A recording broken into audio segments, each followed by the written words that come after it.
کہ نہ ہماری معیشت ہے، نہ ہماری اخلاقیات ہے، نہ ہماری سیاست میں ہی کوئی ایسی گرم جوشی ہے کہ ہم ملکی مسائل کو حل کرنے کے لیے کسی جگہ اکٹھے ہو کے بیٹھ سکیں۔ تو ایشوز جو ہے وہ بڑھتے چلے جا رہے ہیں اور مسائل کو حل کرنے کی طرف جو ہے وہ بہت ہی سد مہری ہے۔ تو اس لیے جب حکومت جو ہے اس کی کارکردگی بھی کوئی نمایاں نہیں ہے، اور پھر حکومت اتنی مؤثر نہیں ہے، نہ اس کی کوئی ایسی پالیسی ہے کہ وہ ملکی مسائل کو حل کرنے کی طرف کوئی اکیلی قدم بڑھا سکے۔ جہاں تک دوسرے لوگوں کے تعاون کی بات ہے تو حکومت تو وہ تعاون حاصل کرنے کی بجائے اگر کوئی ایشو ابھرتا ہے تو بجائے اس کے کہ وہ مل جل کے مختلف پارٹیوں کے ساتھ بیٹھ کے ملک کے مسائل کو حل کرنے کی طرف توجہ دلائے، وہ تو آپس کی جو ناراضگیاں ہیں ان کو مد نظر رکھتے ہوئے وہ بیانات کی حد تک وہ کام کرتے ہیں، اس کے بعد تو یہ چیزیں ساری ختم ہو جاتی ہیں۔ تو اس لیے ملک کے مسائل بڑھتے جا رہے ہیں اور ان کو حل کرنے کی طرف توجہ جو ہے وہ بہت کم ہے، صاحب ایک نہ ہونے کے برابر ہے۔ ایک اور چیز ہے کہ اگر کوئی مشورہ بھی دیتا ہے اور وہ طاقتور لوگوں کو ناگوار گزرتا ہے تو اس کو بھی اٹھا لیتے ہیں، اور آپ کہہ رہے ہیں کہ جب تک یہ مل بیٹھ کے بات چیت نہ کرے، زبانی تو ہم روزانہ مل بیٹھ کے بات چیت کرتے ہیں لیکن پریکٹیکل طور پہ تو کوئی چیز نہیں نظر آ رہی نا۔ پریکٹیکل کوئی چیز نہیں ہے، اور اسی وجہ سے ملک جو ہے بڑی تیزی کے ساتھ جو اب آپ دیکھیں نا، ہمارے ملک میں امن و امان کی صورتحال اتنی خراب ہے اور دہشت گردوں کی جو ممالک جس لسٹ میں ہے ہمارا ملک اب دوسرے نمبر پہ ہے۔ پہلے نمبر پہ وہ براکو فوسوکینا ہے، اس کا پہلا نمبر ہے، وہاں پہ بھی آپ نے دیکھا ہوگا اور پچھلے دنوں خبریں آتی ہیں، وہاں پہ بھی بڑے بڑے جتھے ہیں، بڑے گروہ ہیں، وہ جہاں جا کے مرضی من مانی کرتے ہیں اور جہاں مرضی ہمر آور ہو جاتے ہیں، اور اس کے بعد پھر ہمارے ملک کی باری آتی ہے، اور ہمارے ملک میں جو چیزیں پیدا ہو رہی ہیں وہ تو اس قدر تشویشناک ہے کہ آپ دیکھیں اسمبلی میں مولانا فضل الرحمان نے جو باتیں کی ہے اور میں نے ان کی تقریر سنی ہے، تو انہوں نے جو بات کی ہے وہ تو کہتے ہیں کہ خیبر پختونخوا کے کئی علاقوں میں اور جو ہے بلوچستان وہاں پہ بھی جو ہے وہ حکومت کی کوئی حکمرانی نظر ہی نہیں آ رہی، اور وہاں پہ جو حالات ہیں وہ بڑے تشویشناک ہیں۔ اب آپ دیکھیں کل پرسوں جو واقعہ ہوا ہے میر جعفر خان جمالی کے نام پر یہ جعفر ایکسپریس جو ہے یہ رکھی گئی تھی، اس کا نام رکھا گیا تھا، اور آپ دیکھیں وہاں پہ کیا ہوا ہے، کیونکہ ہمارے کسی بھی ادارے کی کوئی پلاننگ نہیں ہے۔ آپ دیکھیں جو دہشت گرد ہے ان کو یہ کیسے پتا چلا کہ اس ٹرین میں 100 سے زائد لوگ جو ہے ملٹری کے ہیں وہ سفر کرنے والے ہیں؟ آخر ان کو کوئی معلومات ملی کسی جگہ سے، اور پھر انہوں نے منصوبہ بندی کی ہوگی کہ ہم اس ٹرین کے اوپر کیسے حملہ آور ہوں، اور دوسری طرف ہماری انٹیلیجنس جو ہے اس کا فیلئر ہے، اس کو پتہ ہی کوئی نہیں ہے، اور کل 7 یا 8 آدمی تھے پولیس والے اور جو وہاں پہ تھوڑا سا اسلحہ تھا ان کے پاس، لیکن انہوں نے بھی بہادری سے مقابلہ تو کیا ہے، کچھ دیر روکا تو ہے ان لوگوں کو، لیکن چونکہ کوئی منصوبہ بندی نہیں تھی اس لیے وہ دہشت گرد آ گئے اور انہوں نے من مانی کی، اور وہ آپ سنا ہے بعض لوگوں کو وہ پکڑ کے بھی لے گئے ہیں۔ تو جس ملک کے اندر یہ صورتحال ہو وہاں پہ آپ کس طرح کہہ سکتے ہیں؟ پھر یہ ہے کہ یہ واقعہ ہونے کے بعد ایسی چپ سادی ہے، اسلام آباد میں، پنڈی میں، کسی جگہ بھی کوئی آواز نہیں اٹھی کہ چلو آپ اپنے اختلافات بلا کے اکٹھے ہو جائیں اور بیٹھے اور سوچیں ساتھ جوڑ کے کہ اس مسئلے کو ہم کیسے حل کریں. تو یہ صورتحال تو بگڑتی چلی جا رہی ہے اور پاکستان کے حالات. اور دوسرا دیکھیں ہماری جو معیشت ہے وہ تباہ ہو چکی ہے. اب میں خبر پڑھ رہا تھا کہ اب حکومت فیصلہ کر رہی ہے کہ ہم کچھ ادارے بیچ دیں. اب وہ ادارے ہم نے ایسے بیچنے ہیں اور وہ لوگ جو ہے وہ ملک کے حصے جو ہیں وہ ان کو خرید لیں گے, اس کا ہمیں کوئی ریوارڈ نہیں ملے گا. تو اس طرح سے ملک کے جو حالات ہیں وہ جو ہے وہ بالکل ابتر سے ابتر ہو جا رہے ہیں. اور حکومت جو ہے میرا خیال ہے تو ان کے پاس اختیارات بھی نہیں ہیں, اختیارات کسی اور جگہ سے استعمال ہوتے ہیں. اس لیے پھر وہاں پہ صرف ہم طاقت کے زور سے ان چیزوں سے نبردازبا نہیں ہو سکتے. ہمیں حکمت عملی کے ساتھ, ٹھنڈی سوچ کے ساتھ ملک کی فکر کرتے ہوئے ملک کو بچانے کی کوشش کرنی چاہیے. چور صاحب آپ نے کہا کہ اسلام آباد میں ٹھنڈ پروگرام ہے, وہاں تو بڑا وہ سر جوڑ کے آج بیٹھے ہوئے تھے. خواجہ آصف کہہ رہا تھا کہ یہ پارا مارکیٹ میں جوتیاں پالش پھر کرتے ہیں, پھر وہ بتا رہا تھا کہ یہ فلاں کے جوتے پالش کرتے, پھر اسمبلی سے آواز آئی کہ آج کل آپ پالش کر رہے ہیں. تو وہ تو بڑی پریشانی میں یہ باتیں کر رہے ہیں, قوم کے لیے بڑے فکر مند ہیں, آپ کہتے ہیں فکر مند نہیں ہیں. تو اب آپ دیکھ لیں نا کہ کیا رویہ ہے. اتنا بڑا حادثہ ہوا ہے, اس کے نتیجہ میں کوئی سمجھداری والی بات ہے, ایک دوسرے پہ الزامات ہے. اور خواجہ صاحب خود دیکھیں بات یہ ہے کہ کوئی کریکٹر بھی تو چیز ہوتی ہے نا. اب جو خواجہ صاحب ہے, خواجہ آصف صاحب, تو یہ تو خود انہوں نے اقرار کیا تھا کہ میں ہار رہا تھا تو میں نے جنرل باجوہ صاحب کو فون کیا کہ مجھے جتا دو, میں ہار رہا ہوں. تو انہوں نے مجھے جتا دیا. تو اب ہماری جو عام کریکٹر ہے وہ تو یہ ہے نا. تو پھر باتیں بھی تو ایسی ہوگی وہاں پہ, ایک دوسرے کے اوپر الزامات کی بچھاڑ ہوگی. بات ہے سنجیدگی کی کہ ملک کو بچانا ہے تو سنجیدگی سے ساتھ ہم مل جل کے بیٹھے, اور وہ چیز جو ہے وہ نظر نہیں آ رہی, جس کی وجہ سے حالات تو آپ دیکھیں خراب سے خراب تر ہوتے جا رہے. اچھا چور صاحب, آج طاہر اشرف ہی بڑا ناراض تھا. وہ کہتا کہ جو باہر کے لوگ ہیں وہ چاہتے نہیں کہ ہم ایک قوم بن سکیں, اور ہمارے اندر دراڑ ڈال دی ان لوگوں نے. یہ بتائیے کہ دراڑ کس نے ڈالی پاکستان میں؟ یہ تو ان علماء نے ڈالی ہوئی ہے دراڑ, یا سیاستدانوں نے ڈالی ہوئی ہے اپنے مقصد حاصل کرنے کے لیے. آج تک انہوں نے قوم کو ایک پلیٹ فارم پہ اکٹھے نہیں ہونے دیا. ان کو پتا ہے جب یہ اکٹھے ہو جائیں گے تو ہماری پھر ظاہر ہے کوئی بات نہیں سنے گا. صحیح, وہ تو آپ دیکھیں جہاں تک مذہب کا تعلق ہے, ہمارے ہاں جو کریکٹر ہے وہ مذہب میں بھی تو نہیں ہے نا. آپ دیکھیں کتنی افسوسناک خبریں آپ پڑھتے ہیں کہ مسجدوں میں کیا ہوتا ہے, کوئی صحیح تعلیم دیتا ہے. اور طاہر اشرفی صاحب کا تو اپنا حال کیا ہے, ان کے متعلق تو بہت ساری ایسی خبریں ہیں جو میں سمجھتا ہوں یہاں پہ بات کرنی مناسب نہیں ہے. یہ تو خود سعودی عرب کے بل بوتے پر پیسے لے کے اور اس طرح سے کرتے رہے ہیں سارا کچھ. تو اس لیے نہ ہمارا کوئی مذہبی لیڈر ایسا ہے, نہ ہمارا کوئی سیاسی لیڈر ایسا ہے کہ جو مطلب ہے کہ ان حالات میں کوئی اچھی سوچ کے ساتھ ملک کی بہتری کے لیے اکٹھے ہوں اور آگے بڑھیں. یہ تو بڑا فقدان ہے وہاں پہ. اب مطلب ہے کہ وہ ایک نظم کا شعر ہے کہ ایسا دھندلا تو کبھی مطلع انوار نہ تھا. اب تو یہ ہے کہ اتنا مطلع انوار دھندلا ہوا ہے, پاکستان کا نقشہ اتنا خراب ہوتا چلا جا رہا ہے کہ وہاں پہ تو کوئی بہتری والی چیز نظر نہیں آتی. مجھے ایک بزرگ نے فرمایا تھا چند سال پہلے کہ پاکستان میں تو بے ایمانی بھی خالص نہیں ملتی.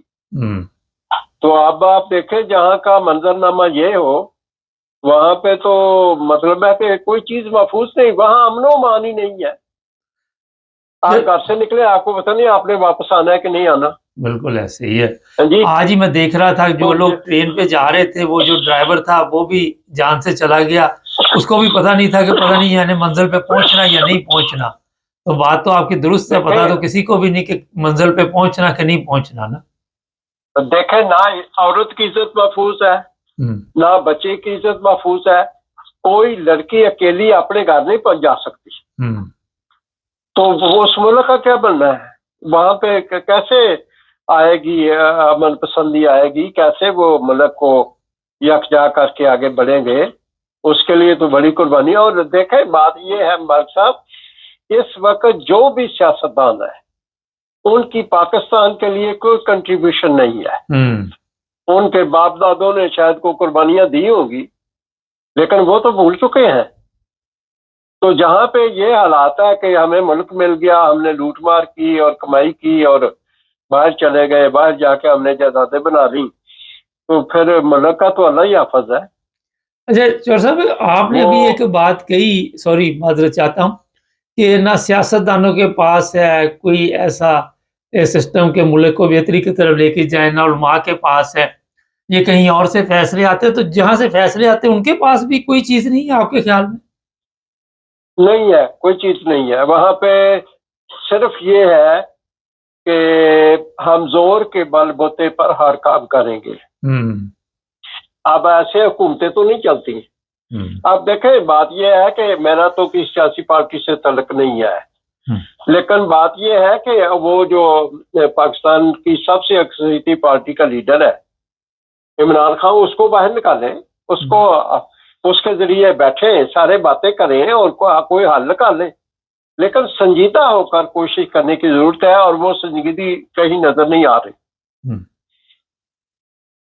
چور صاحب، آج کل ایک اور بڑا جو مسئلہ بنا ہوا ہے وہ وہاں پہ مساجد پہ حملے ہو رہے ہیں، لوگوں کی گرفتاریاں ہو رہی ہیں، مذہب کے نام پہ لوگوں کے اوپر 295 298 سی لگائی جا رہی ہے، اور کوئی لیڈر نہیں بول رہا، کوئی اس طرح توجہ نہیں دے رہا. لیکن جب یہ کیس ان کے اوپر بنے تھے تو اس وقت میڈیا پہ بھی خبریں چل رہی تھی، سارا کوئی چل رہا تھا. کوئی سعودی عرب سے واپس آیا تو اس پہ یہ کیس بن گیا توہین مذہب کا یا توہین رسالت کا. لیکن جو کیس اب بن رہے ہیں مکمل طور پر وہ ایک آپ کہہ سکتے ہیں کہ جھوٹے بھی ہیں اور فتنہ اور فساد پھیلانے کے لیے بھی یہ کام کیا جا رہا ہے. تو ہم تو ہر طرف سے اخلاقی طور سے گر چکے ہیں، تو اب کیسے نکلے گی قوم یہاں سے؟ بلکہ ایک خبر یہ بھی ہے، میں نے سنی ہے، اور حکومت ایسے لوگوں کو پکڑ رہی ہے کہ بعض لوگوں کے اوپر توہین مذہب کا وہ کیس ڈراتے ہیں ان کو، اور کہ ہم تمہیں توہین مذہب میں جو ہے وہ بلیک میل کر رہے ہیں، بلیک میل کر کے پیسے اکٹھے کرتے ہیں. اب گورنمنٹ ان کے پیچھے لگی ہوئی ہے کہ ہم کس طرح، دیکھیں اس کو تو لوگوں نے ہتھیار بنا لیا. تو یہ کیسی مخلوق ہے کہ جو جہاں پہ کسی کے کو حق و باطل کا کوئی کسی کو پتہ ہی نہیں ہے، کون سچا ہے کون جھوٹا ہے. اور پھر دوسرا یہ ہے کہ مولوی کا پریشر ہوتا ہے، وہاں جج بھی جو ہے وہ بھی کوئی فیصلہ نہیں کر سکتا، پولیس خود پریشر میں آ جاتی ہے اور پھر جا کے لوگوں کی مرضی کے مطابق جو ہے وہ فیصلے کرنے شروع کر دیتی ہے. اور پھر ایسے گروپ جو ہیں ان کو کوئی روکنے ٹوکنے والا نہیں ہے، ان کی اجازہ گردی ہے، جس کو مرضی کہہ دیں وہ مذہب کا پھیتا لگا کے تو اس کو ذلیل و خوار کر کے رکھ دیں. اور پھر مساجد میں جو ہو رہا ہے، دیکھیں بات یہ ہے کہ اسلام کہاں ہے؟ اسلام کی تعلیم تو یہ ہے، رسول کی صلی اللہ علیہ وسلم نے فرمایا اگر تم جنگ کی حالت میں بھی ہو تو جہاں جاؤ وہاں پہ کسی مذہب کا کوئی بھی عبادت گاہ ہے، کوئی گرجا ہے، کوئی مسجد ہے، کوئی بوڑھا ہے، کوئی بچہ ہے، کوئی عورت ہے، کوئی درخت تک کاٹنے سے منع کیا گیا ہے. کسی کے مذہب عبادت خانے کو فرمایا کہ اس کو کوئی زند نہیں پہنچانا بلکہ امن دینا ہے، تو اس کا تحفظ کرنا ہے. تو آج کہاں ہیں ہم، کہاں کھڑے ہیں؟ وہ اسلام کی تعلیم سے تو بالکل دور پڑے ہٹ کے جو رسول کریم صلی اللہ علیہ وسلم کا اسوہ حسنہ تھا وہ مسلمان کہاں نظر آتے ہیں. اور پھر یہ دیکھیں عجیب بات یہ ہے، علامہ اقبال تو کئی سال پہلے یہ کہہ چکے ہیں، نسل میں تم جو نصارہ تو تمدن میں ہنوز، یہ مسلمان ہیں جنہیں دیکھ کے شرمائے یہود. کہیں فرقہ بندی ہے اور کہیں جاتے ہیں کیا زمانے میں یہی پنپنے کی باتیں ہیں؟ تو بات یہ ہے علامہ اقبال تو اس کے اوپر لکھے چلا گیا ہوا ہے، اور اس نے لکھا ہے کہ ملا کی اذاں اور مجاہد کی اذاں اور. تو اب دیکھیں اسلام تو اس شکل میں اب انہوں نے پیش کیا ہے جو مطلب ہے کہ ظلم اور جبر کی تعلیم دیتا ہے. تو وہ تو چیزیں رہی نہیں ہیں جو اسلام کی خاصیت تھا، اور صلہ رحمی اور ایک دوسرے کے ساتھ نرم مزاجی سے آپ بات کریں. تو یہاں تو پھر سارے ہر طرف وہ زبردستی ہے. جو جتا بڑا ہے وہ اپنی من مانی کروا لیتا ہے، جج بھی اس سے مرعوب ہے اور پولیس بھی اس سے مرعوب ہے. ملک میں تو امن و امان کی یہی صورتحال ہے، اور یہ ملک ایسے تو ترقی یہ نہیں کرتے جب اس طرح کے حالات وہاں پیدا ہو جائے. چلو صاحب، نعرے تو بڑے زبردست لگتے ہیں کہ عاشق رسول ہیں ہم، اور نعروں کے ساتھ آپ سمجھتے ہیں کہ مذہب کو چلایا جا سکتا ہے؟ بات یہ ہے کہ جب تک آپ کا عمل جو ہے وہ ٹھیک نہیں، اور جو قرآن کریم تعلیم لے کے آیا ہے اس پہ عمل نہیں، تو صرف زبان سے کہہ دینا تو کوئی معنی نہیں رکھتا. لیکن وہاں پہ اللہ تو تعالیٰ نے بھی جی اللہ تعالیٰ نے بھی قرآن مجید میں فرمایا ہے نا، لما تقولون ما لا تفعلون، وہ بات کیوں کہتے ہو جو تم کرتے نہیں. تو دعویٰ تو ہم اسلام کا کرتے ہیں، لیکن عمل ہمارا جو ہے اسلام کی تعلیم کے بالکل خلاف ہے. تو وہاں نتیجہ تو پھر اچھا اور اصلی نہیں نکل سکتا. آپ کیا سمجھتے ہیں کہ جس طرح یہ نئی نسل جس راہ پہ چل پڑی ہے، یہ کون اس کو ٹھیک کرے گا؟ وہاں کے حالات دیکھ کے تو کئی دفعہ خوف آتا ہے اور سوچ میں پڑ جاتے ہیں کہ اتنے خوفناک حالات بنا دیے گئے ہیں، نہ بچہ محفوظ ہے مدرسے میں، نہ عورت محفوظ ہے، نہ بچی محفوظ ہے. کوئی سمجھ نہیں آتی کہ کس طرف چلے گے یہ حالات. بس یہ قوم کی غلط فیصلے اور غلط نتیجے ہیں، اور یہ اس میں تو کوئی اصلاح کا پہلو نکلنے والا نہیں ہے. تو اس لیے وہاں کوئی حق و باطل کی تمیز ہی نہیں ہے. تو وہاں اللہ تعالیٰ جو ہے وہ پھر اپنی رحمت کے دروازے تو نہیں کھولتا. اس لیے قول و فعل میں بڑا تضاد ہے. ملک کے حالات تو ایسے ہیں، دیکھیں دل نہیں کرتا پاکستان جانے کو کہ وہاں کیا ہوگا، آپ کو کوئی خبر نہیں. اور خاص طور پر جو باہر سے لوگ جاتے ہیں وہ تو بڑے غیر محفوظ ہو جاتے ہیں، کیونکہ وہاں پہ تو ان کے امن کی کوئی ضمانت نہیں ہے.